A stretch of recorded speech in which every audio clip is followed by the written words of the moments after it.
Chuck Osborne, 307 14th Street Southeast, North Canton, Ohio. Last Monday, Council President Peters announced council's pick for the vacant Ward 4 council seat.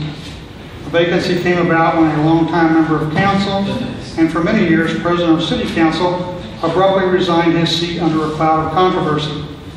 Compounding problems exponentially in the council office is the loss of a highly valued, highly skilled, and extremely professional council clerk who had served North Canton City Council for nearly 17 years.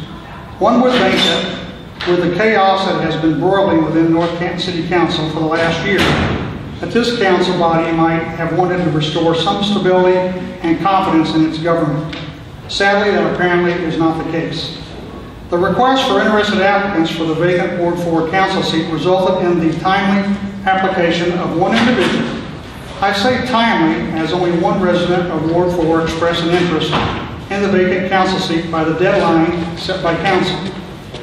The applicant, in my estimation, was manna from heaven for the city of North Canton at this moment in time.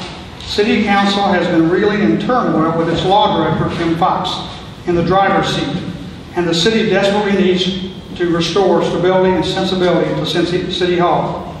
The applicant who filed in a timely fashion for the vacant seat was Roy Batista, a former 27-year law director for the city of North Canton. One could not find a better qualified, more knowledgeable individual to return order and stability to City Hall at this time. But leave it to North Canton City Council to inject a double dose of politics and self-interest into the selection process. I should interject here that it was Roy Batista who nearly 2 years ago, as temporary law director before current law director Tim Fox was appointed, sanctioned the placement of the healthcare initiative on the ballot. The proposed healthcare ordinance, known as Issue 5, was passed overwhelmingly by the voters 3-1 in the 2012 general election. 4 members of this council violated the legally enacted healthcare ordinance, and 3 still remain on this council. The 4th member of council recently resigned, creating the present opening on council. And now City Council is contesting the healthcare ordinance in Common Pleas Court at the urging of Law Director Fox, and in spite of the fact that members of council have surrendered their enrollment in the city's healthcare plan per the legally enacted ordinance initiated by the citizens of North Canton. Could Roy Batista have brought some valuable insight to the healthcare issue now before the courts? You betcha. Do members of the City Council want to hear anything other than what their current law director has to say about that pending case? Obviously not. As a result, a second applicant was sought out for the vacant council seat, who then submitted a letter of interest after the deadline posted by council. It is my understanding that Councilmember Soretta sought out this second applicant. No one is better qualified to sit as a member of North Canton City Council than an individual who has been an attorney for over 40 years, and further, who has served this city so well as its law director for 27 years.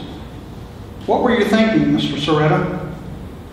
The next time you board a flight to Florida, tell the captain sitting in the left seat in the cockpit with 20,000 flight hours that you would rather have a friend of yours who recently got his private pilot's license to fly you and your family. How many of your fellow passengers would agree with that logic? The decision to select a novice to serve on City Council over an individual with the credentials of a Roy Batista reflects on this council's ability to make sound decisions, and quite frankly is an utter embarrassment for North Canton citizens. Mr. Peters, council's choice to fill the vacant council seat clearly is a choice of self-interest over what is best for the community.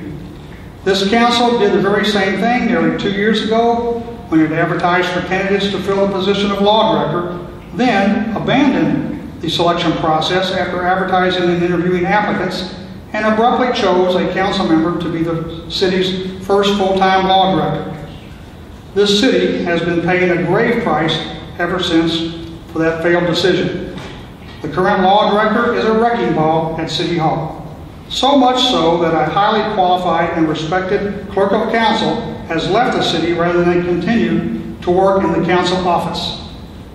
Council's choice for the vacant council seat was a shameless snub of Mr. Batista.